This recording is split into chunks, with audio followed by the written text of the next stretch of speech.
औलाद का मोह। दिलीप और सुधांशु नाम के दो भाई थे। दिलीप की शादी कावेरी के साथ हुई और सुधांशु की शादी माया के साथ। शादी के बाद दोनों भाई अपनी अपनी पत्नी के साथ खुशी खुशी रहा करते थे। दोनों भाइयों के परिवार एक ही घर में रहता था। साथ में खाना, साथ में घूमना, कुल मिलाकर दोनों भाइयों का परिवार खुशहाल परिवार था। कुछ सालों के बाद दिलीप की पत्नी कावेरी को एक बेटा हुआ। भैया, आज मैं बहुत खुश हूँ। चाचा बन गया हूँ मैं। हाँ भाई साहब, इस बच्चे के घर में आने से तो रौनक आ गई है। मैं सबको बताऊंगी कि मैं तो चाची बन गई हूँ, चाची। तुम दोनों कितने अच्छे हो। हमारे बच्चे के आने से ऐसे खुश हो रहे हो जैसे ये बच्चा तुम्हारा ही हो। बस भैया, अब आपका बेटा इस दुनिया में आ गया ना, हम भी कोशिश करेंगे कि हमारा भी बच्चा जल्दी से इस दुनिया में आ जाए। और फिर आपका और हमारा बच्चा दोनों मिलकर दिन भर घर के आंगन में खेला करेंगे। कितना मजा आएगा ना। सच कहती हो माया, मैं भी उसी दिन का इंतजार कर रही हूँ जब तुम्हारी भी गोद भर जाएगी और मेरे बेटे को एक छोटा भाई या बहन मिल जाएगी। 1 साल बीत जाता है। दिलीप और कावेरी का बेटा अब 1 साल का हो चुका था, लेकिन सुधांशु और माया की कोई औलाद नहीं होती। माया, लगता है कि हमारी जिंदगी में बच्चे का सुख ही नहीं है। ऐसा क्यों कहते हैं? दिलीप भाई साहब का बेटा भी तो हमारा ही बेटा है ना।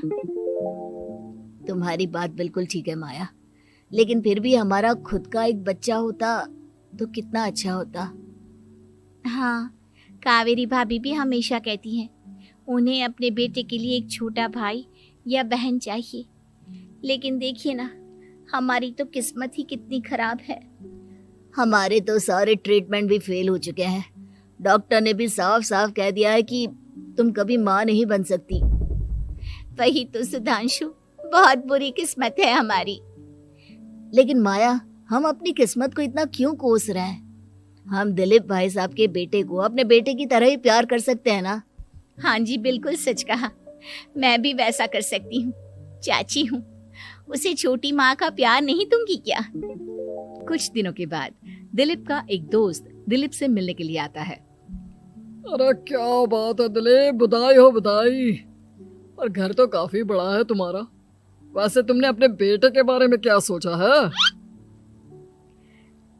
भैया, और क्या सोचेंगे, बस उसे पढ़ा लिखा कर अफसर बनाएंगे, उसकी पढ़ाई पर खर्च करेंगे।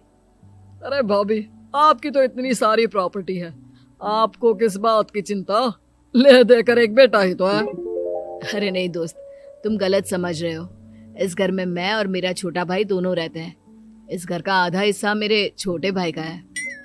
अच्छा, कितने बच्चे हैं तुम्हारे छोटे भाई के? भैया, उनके साथ ना कुछ प्रॉब्लम है।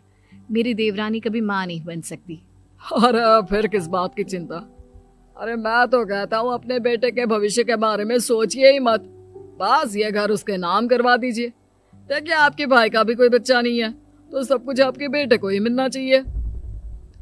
लेकिन ऐसा करना क्या सही होगा? अगर उनका बच्चा नहीं है तो क्या हुआ? ये घर आधा उनका है, उनकी जो मर्जी है वो करें। अरे कैसी बात करते हो? उनकी कोई औलाद नहीं है, वो क्या करेंगे प्रॉपर्टी अपने नाम रखकर? हाँ, वैसे भाई साहब, आपकी बात तो बिल्कुल सही है। अब जो कुछ भी है वो हमारे बेटे का ही तो है। आखिर वही तो इस घर के वंश को आगे बढ़ाएगा। मैं कल ही देवर जी से बात करती हूँ। अगले दिन सुधांशु और माया, इधर आओ। तुम दोनों से एक बहुत जरूरी बात करनी है मुझे। बताइए ना भाभी, क्या बात है? आपको कहीं जाना है तो आप अपने बेटे को मेरे पास छोड़कर जाइए। मैं ही पूरा दिन रख लूंगी उसे। अरे नहीं माया, वो तो मुझे पता है। मैं किसी और चीज के बारे में बात करना चाहती हूँ। बताइए ना भाभी, क्या बात है? देखिए देवर जी, आपका कोई बच्चा है नहीं, लेकिन मैं जानती हूँ कि आप हमारे बेटे को अपने बेटे की तरह ही प्यार करते हैं। भाभी, बेटे की तरह नहीं, वो हमारा ही बेटा है। मेरे लिए तो वो मेरा ही बच्चा है। वही तो फिर क्यों ना ये सारी प्रॉपर्टी हम मेरे बेटे के नाम करवा दे, क्योंकि तुम्हारा हो या मेरा, हम सबका एक ही तो है बेटा। लेकिन भाभी, अभी तो वो सिर्फ 1 साल का है। अभी से प्रॉपर्टी उसके नाम करवाने का क्या मतलब है? देखिए देवर जी, जो काम जितना जल्दी हो जाए ना उतना अच्छा। आने वाले वक्त का क्या भरोसा। भाभी भरोसा क्यों नहीं, हम तो हमेशा आपके बेटे को माँ बाप की तरह ही प्यार करेंगे। हाँ, लेकिन फिर भी मैं चाहती हूँ कि ये सारी प्रॉपर्टी मेरे बेटे के नाम हो जाए। अब मुझे नहीं लगता तुम दोनों को इसमें कोई भी परेशानी होगी, है ना? भाभी वैसे तो आप जो कह रही हैं वो बहुत जल्दबाजी है, लेकिन फिर भी अगर आपको ऐसा लगता है तो ठीक है, कल ही प्रॉपर्टी के पेपर बनवा लीजिए, मैं और माया उस पर साइन कर देंगे। इस तरह से अगले दिन प्रॉपर्टी के पेपर बनवाकर सारी प्रॉपर्टी दिलीप और कावेरी के बेटे के नाम पर करवा दी जाती है। कुछ दिनों के बाद सुधांशु, सुबह सुबह ये कौन लोग आ गए हैं तुम्हारे घर पर? भैया वो ऊपर वाला कमरा खाली पड़ा था ना, सोच रहा था किराएदार रख देता हूँ। लेकिन किराएदार रखने से पहले आपने हमसे पूछा भी नहीं। भाभी इसमें आपसे पूछने वाली क्या बात थी, हमें एक ही कमरे की जरूरत थी, इसलिए सोचा दूसरा कमरा किराया पर दे देते हैं, कुछ इनकम हो जाएगी। अरे माया, ये सारी प्रॉपर्टी अब मेरे बेटे के नाम पर है और यहाँ पर जो कुछ भी होगा उसके लिए तुम्हें मेरी या दिलीप की परमिशन तो लेनी पड़ेगी ना। हाँ सुधांशु, तुम्हारी भाभी ठीक ही तो कह रही है।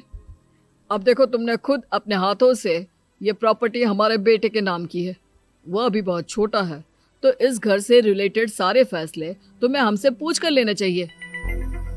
भाभी हमें तो लगा था कि आप हम लोगों से बहुत प्यार करती हैं, लेकिन आप तो हमारे साथ भेदभाव करने लगी। अरे, इसमें भेदभाव करने वाली क्या बात है? और मैंने कौन सा तुमसे कुछ गलत मांग लिया? अरे ले देकर मेरा बेटा इकलौता इस पूरे वंश का वारिस है, सब कुछ उसके नाम है। तुम्हें इस बात से जलन क्यों हो रही है?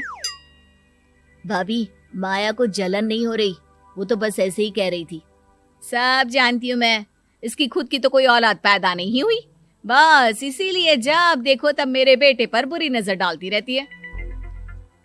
देखो माया, कावेरी तुमसे बड़ी है, वो जैसा कहती है वैसा करो। और वैसे भी इस घर पर अब तुम लोगों का कोई अधिकार नहीं है, वो तो हम लोगों की भलाई समझो जो तुम्हें अभी तक यहाँ रहने दिया है। भैया आप इतने कैसे बदल गए? इस प्रॉपर्टी ने आपके दिल से हमारे लिए प्यार पूरी तरह खत्म कर दिया है क्या? इसी तरह वक्त बीतता जाता है और देखते देखते दिलीप और कावेरी का बेटा प्रणव 25 साल का हो जाता है और उसकी नौकरी लग जाती है। पापा आज मेरा अपॉइंटमेंट लेटर आ गया है, मैंने सिंगापुर में जॉब ज्वाइन कर ली है। लेकिन प्रणव, विदेश में नौकरी करने जाने से पहले तुम्हें कम से कम अपने मम्मी पापा से एक बार पूछना चाहिए था ना। इसमें पूछने वाली क्या बात है माँ, मैं सिंगापुर जाकर जॉब करना चाहता हूँ तो करना चाहता हूँ। देखो प्रणव, हमने तुम्हारे लिए इतनी सारी प्रॉपर्टी यहाँ पर रखी हुई है, उन सब का क्या होगा? यहाँ रहो, बिजनेस करो। सॉरी पापा, मैं यहाँ रहकर कोई बिजनेस नहीं करने वाला, और ये जितनी भी प्रॉपर्टी आपने मेरे लिए संभाल कर रखी है ना, ऐसे ही किसी को दान में दे दीजिए, क्योंकि मैं सिंगापुर से वापस इंडिया आकर कभी नहीं रहने वाला। दिमाग खराब हो गया है तेरा, जानता नहीं तेरी वजह से हमने तेरे चाचा चाची से लड़ाई करके पूरा घर तेरे नाम करवा दिया था। हाँ तो ऐसा करने से पहले आपको सोचना चाहिए था ना। और मम्मा, मैं तो वैसे भी उस वक्त 1 साल का था, मेरा इस मैटर से कोई लेना देना नहीं है। कैसी बात कर रहा है ये लड़का? अरे तेरी वजह से अपने छोटे भाई से दुश्मनी लेकर बैठा हूं मैंने तो उसे घर से भी निकाल दिया। जानता नहीं तू, बाजू वाले घर में एक छोटा सा कमरा किराए पर लेकर रहते हैं तेरे चाचा चाची, और ये सब मैंने तेरे लिए किया। देखिए पापा, आपने जो कुछ भी किया अपने लिए किया। मैंने आपसे कब कहा था कि मुझे ये प्रॉपर्टी और घर चाहिए? और वैसे भी अपने भाई के साथ इस तरह का बिहेव करके आपने कोई अच्छा काम तो किया नहीं। तू सही कह रहा है बेटा, हमने तेरे चक्कर में अपने छोटे भाई जैसे देवर और बहन जैसी देवरानी को इस घर से निकाल दिया। बहुत बड़ी गलती हो गई मुझसे। ठीक है मॉम, तो अब आप अपनी गलती सुधारो, लेकिन मुझे तो फॉरेन जाना है, मैं वहीं जाऊंगा। अब आगे क्या करना है ये आपका डिसीजन है। और प्रणव सिंगापुर जॉब करने के लिए चला जाता है। कुछ दिनों के बाद जब दिलीप और कावेरी को अपनी गलती का एहसास होता है तो वो सुधांशु के घर पहुंचती है। सुधांशु, माया, हमें माफ कर दो, हमसे बहुत बड़ी गलती हो गई। क्या हुआ भाभी? आज इतने सालों के बाद अब हम गरीब लोगों के घर क्या करने आई हैं? भाभी, हमने तो खुशी खुशी अपने भतीजे को सब कुछ दे दिया, अब हमारे पास कुछ भी नहीं बचा है। भाई मुझसे बहुत बड़ी गलती हो गई, जो तेरे जैसे भाई को मैंने प्रॉपर्टी के चक्कर में घर से निकाला, और जिसके लिए मैंने ये सब कुछ किया वो खुद ही विदेश चला गया। भैया भाभी, जिस बेटे के लिए आपने हम लोगों को इतनी तकलीफ दी, आपस के प्यार को बिगाड़ा, जब वही आपसे दूर चला गया तो आपको इस बात का एहसास हुआ। लेकिन माफ कीजिए, अब हम आपके साथ रहने के लिए उस घर में नहीं आ सकते। नहीं नहीं माया, ऐसा मत कहो, मुझसे बहुत बड़ी गलती हो गई, प्लीज वापस चलो, मैं वो घर फिर से तुम्हारे नाम कर देती हूँ। भाभी, मैं उस घर का क्या करूंगी? किसके लिए? मेरा कोई बच्चा नहीं, मैं तो बस जिंदगी भर आप लोगों के साथ प्यार से रहना चाहती थी, प्रणव को अपने बेटे की तरह प्यार करना चाहती थी, लेकिन आपने मुझसे वो अधिकार छीन लिया। भाभी और भैया, एक सवाल पूछना चाहता हूँ आप लोगों से। जो बच्चा कुछ ही दिन पहले दुनिया में आया हो, जिस बच्चे के भविष्य का आपको पता ही ना हो, उसके लिए अपने पुराने रिश्तों को तोड़ देना, अपने सगे रिश्तेदारों से दुश्मनी मोल लेना, उनके साथ झगड़ा करना, उनकी बेइज्जती करना, क्या ये सही है? कम से कम हमें सही वक्त का इंतजार तो करना चाहिए ना। सिर्फ प्रॉपर्टी के लिए अपने सगे भाई को घर से निकाल दिया, वो भी अपने 1 साल के बेटे के लिए। क्या ये वाकई में सही था? जवाब दीजिए मेरी बात का।